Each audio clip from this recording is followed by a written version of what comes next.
The movie opens with two close friends named Ray and Jada heading out into the open ocean on a small boat with a local fishing group. Along with them is their good friend Sho, who works as the local supervisor of the area. At first, it seems like a completely normal, peaceful day at sea. However, things quickly take a strange turn when they spot another boat in the distance completely covered in flames and drifting helplessly. Sho immediately steers their boat toward the burning vessel to help. When he climbs aboard, he discovers that the people on that boat were playing with illegal fireworks, which accidentally set the whole ship on fire.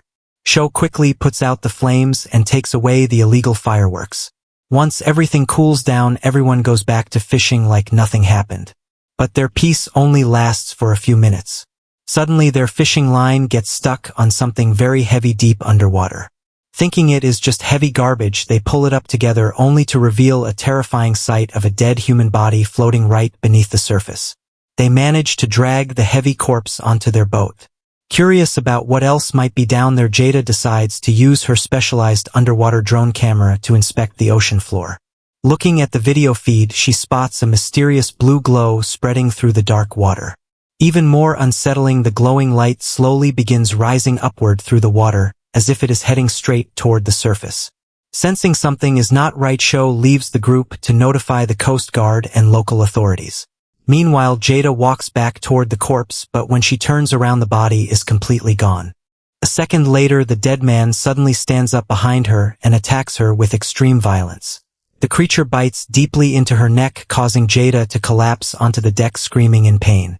Hearing her cries, Ray rushes in and pulls the monster off her. That is when they look closely and realize this is not a normal human anymore, because it is a decayed, water-soaked zombie. Sho rushes back just in time and stabs the zombie multiple times with a knife. Thinking it is finally dead, Sho and Ray turn their attention to helping the bleeding Jada. But the zombie suddenly pops right back up. Working together in a desperate struggle, all three of them manage to shove the creature over the side of the boat, sending it sinking back into the ocean. From this moment on, the entire situation begins spiraling out of control. The scene shifts to Sho's wife Julie, who works as a doctor at the local hospital. Sho frantically calls her on the phone and explains that Jada has been attacked and her condition is worsening rapidly. Julie drops everything and rushes toward the harbor. By the time she reaches them, Jada is barely conscious. After a quick inspection, Julie realizes this is a strange, unknown infection that she cannot treat on the spot, so she insists they take Jada to the hospital immediately. Ray stays by Jada's side at the hospital, while Sho stays behind at the harbor to investigate what is happening in the water. Soon after, Sho meets up with a local police officer named Kimu and explains the crazy zombie attack on the boat. Kimu is naturally skeptical about the story, but he agrees to take a boat out and investigate with Sho. Returning to the spot, Kimu sees the strange blue glow radiating through the water with his own eyes. Using Jada's underwater drone, they look deeper down and discover an old sunken ship resting on the ocean floor with a massive blue light shining directly from inside it. Sho explains how the creature survived multiple knife stabs without stopping, but Kimu still struggles to accept the reality. Suddenly, before they can do anything else, dozens of zombies pop out of the ocean and surround their boat from every direction. Kimu finally realizes that Sho was telling the absolute truth. At the exact same time, people relaxing on the local beach notice a strange and terrifying phenomenon happening to the ocean itself. The water begins rapidly pulling far away from the shoreline at an unnatural speed. Panicked crowds start running. Out at sea, more and more zombies emerge from the deep water, chasing after Sho and Kimu's boat. Seconds later, a gigantic tsunami wave rises high into the sky. But this is not a normal natural wave, because inside the giant wall of water are thousands of decayed zombies moving together with the ocean. Sho's daughter Sam and her friends watch in absolute terror from a distance as the massive zombie wave crashes onto the beach, unleashing total chaos across the entire town. Sho and Kimu barely survive the crashing water and fight their way onto land, but they immediately find themselves surrounded by hordes of infected monsters. Back at the hospital, Julie places both Jada and Ray inside a secure quarantine room. Outside, the infection spreads at a terrifying speed as zombies swarm the streets, biting anyone in sight. Anyone who gets bitten turns into a monster within seconds. Sho and Kimu fight their way through the streets using handguns, but the sheer number of infected makes it almost impossible to hold the line. Inside the hospital quarantine room, Jada finally opens her eyes. But she is no longer human because she has completely transformed into a zombie. She attacks Ray instantly. Horrified, Ray manages to push her off and breaks out of the room to run for his life through the chaotic hospital corridors. Meanwhile, Sho and Kimu meet up with the couple from the fireworks boat and drive toward the police station to find heavier weapons and help. At the beach, a mysterious man secretly carries away one of the dead zombie bodies in his vehicle. While it seems random at first, his role becomes super important later on. Back at the hospital, the infected Jada grows even more aggressive. She breaks through the quarantine door and hunts down Julie. Julie runs through the halls in pure terror until Ray spots her and pulls her into a safe room, locking the heavy door behind them. Meanwhile, Sho and Kimu and the couple reach the police station only to find that zombies have already broken inside. In the middle of the panic, a cowardly guy named Plan decides to save his own life by shoving his own girlfriend right into a group of incoming zombies. She gets devoured instantly. Seeing this disgusting act, Sho and Kimu are furious, but Plan quickly draws a gun and holds them both at gunpoint. Another police officer tries to step in and stop Plan, but Plan shoots him in cold blood without hesitating. A wild struggle breaks out and Sho manages to knock Plan unconscious to tie him to a chair. Sho and Kimu then search the station records for any files regarding the sunken ship, convinced that the outbreak started there. Surprisingly, Kimu seems to know more details about this mystery than he initially admitted.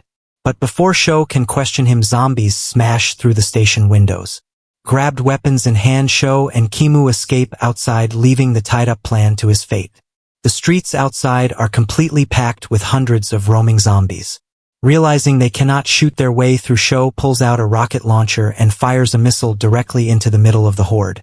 The giant explosion clears a small path through the road, but more zombies keep pouring in. To make matters worse, emergency alerts report that another gigantic tsunami wave filled with thousands more zombies is heading straight for the city. Sho realizes they are running out of time and his only goal now is to rescue his daughter Sam. At that moment, Sam and her boyfriend are taking shelter inside a large shopping mall while total destruction happens outside. Seeing zombies flooding the streets around them, they quickly hide inside a parked car. But their safety lasts only a few seconds. The owner of the car tries to run back to his vehicle only to be caught and ripped apart right in front of them. Worse, when they try to drive away, the car engine refuses to start. Realizing they are trapped, Sam's boyfriend makes a heroic and desperate choice to save her life. He climbs onto the roof of the car and starts playing his electric guitar as loudly as possible. The loud noise instantly draws all the nearby zombies toward him. At that exact moment, Sho and Kimu arrive on the scene. Kimu uses his gun to clear a path near the car, allowing Sam to run out and reunite with her father. Sadly, her boyfriend gets overwhelmed and killed by the horde before anyone can save him. With no time to mourn, the group speeds off toward the hospital to rescue Julie. When they arrive, the hospital has turned into a complete nightmare. Zombies are roaming every single hallway. The group forces their way inside and manages to seal the heavy main entrance behind them. Sho tries calling Julie's mobile phone to find out where she is hiding, but the loud ringing sound draws nearby zombies straight to their position. Suddenly, dozens of infected creatures rush down the hall toward them. To make matters worse, Sho and Kimu realize they are almost out of ammunition. Thinking fast under pressure, Sho spots a broken active electrical wire sparking on the floor. He grabs the wire and thrusts it into the wet floor near the incoming zombies. High-voltage electricity surges through the horde, causing the zombies to collapse and fry immediately.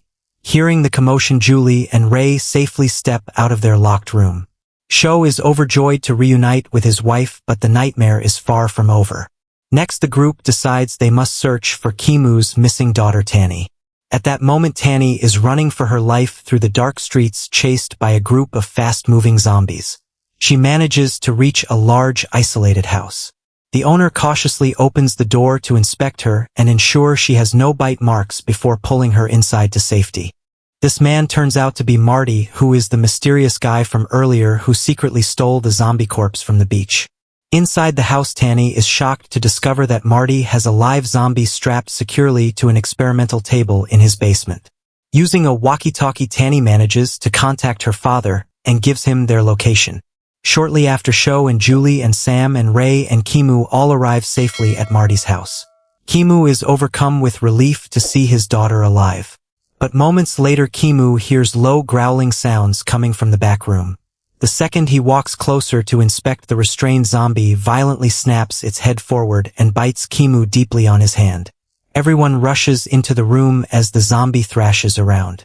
Marty quickly grabs an electric device and shocks the monster, instantly paralyzing it. Marty reveals that he is actually a scientist who has been running tests on the infected body to find their physical weaknesses. He explains that electricity is their ultimate weakness because a small shock will paralyze them while high voltage will completely destroy their nervous systems and kill them. This discovery gives the group their very first real weapon to fight back. Together they form a plan to lure the massive zombie horde into a large body of water and electrocute them all at once using main power lines. At the same time they need to plant explosives on the sunken ship to stop the source of the blue glow forever. But before they head out, a heartbroken Kimu reveals a dark secret he has been keeping. He admits that a secretive multinational company was running illegal genetic experiments on that ship trying to create a powerful anti-serum. They conducted secret human testing, but the experiment failed, mutating into the deadly blue viral infection instead. Knowing that his hand bite means he will transform into a zombie very soon, Kimu makes a brave final choice. He tells the group to leave without him. Once they are at a safe distance, Kimu pulls the pin on a heavy explosive, sacrificing his own life to blow up a massive horde of zombies surrounding the house. His sacrifice buys the rest of the survivors the time they need to reach the coast. Reaching the shore, the remaining group splits into two teams. Marty and Tanny take a small boat out toward the location of the sunken ship to plant heavy explosives. Meanwhile, Sho and Julie and Sam and Ray head to the main electrical power station near the beach. Their plan is simple but dangerous because they connect high-voltage power cables directly into a giant water pool near the shoreline.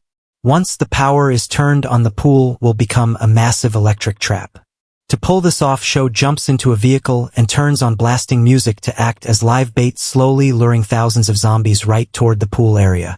Meanwhile, out at sea, Marty and Tanny sneak onto the upper deck of the infected ship to set the timer on the bombs. But right as they set it, a zombie hiding in the shadows jumps out and brutally attacks Marty. Back on land, Sho's vehicle gets stuck deep in thick mud just as the massive zombie horde closes in on him. A zombie reaches into his window, forcing Sho into a brutal, bloody fistfight. Working fast, Julie uses another vehicle to tow Sho's car out of the mud just in time, guiding the giant horde of zombies straight into the water pool. With thousands of zombies packed tight inside the pool, Sho barely survives his fight and screams for Sam to pull the power switch. Sam slams the lever, but the old system malfunctions and fails to power up. Out on the ocean, Ray and Tanny's small boat gets completely surrounded by swimming zombies. Knowing time has run out, Ray grabs the heavy bomb and dives deep underwater to swim directly toward the sunken ship to secure the explosive manually. Back at the pool, Sam desperately slams the electrical controls again and again until the system finally connects. A massive surge of thousands of volts of electricity blasts through the pool water. In seconds, the entire horde of thousands of zombies is completely fried and destroyed. Simultaneously, deep underwater, Ray attaches the bomb to the sunken ship and triggers the timer. The explosive detonates in a massive underwater blast, destroying the source of the infection forever, but Ray is caught in the shockwave and sacrifices his life to save the world. A short while later, Tanny swims safely back to the beach where a crying Julie and Sam pull her out of the water. Though exhausted, heartbroken, and mourning their lost friends, the surviving family and friends look out over the quiet ocean. The giant waves fall still, and the blue glow fades away into the dark depths as the terrifying nightmare beneath the sea finally comes to an end.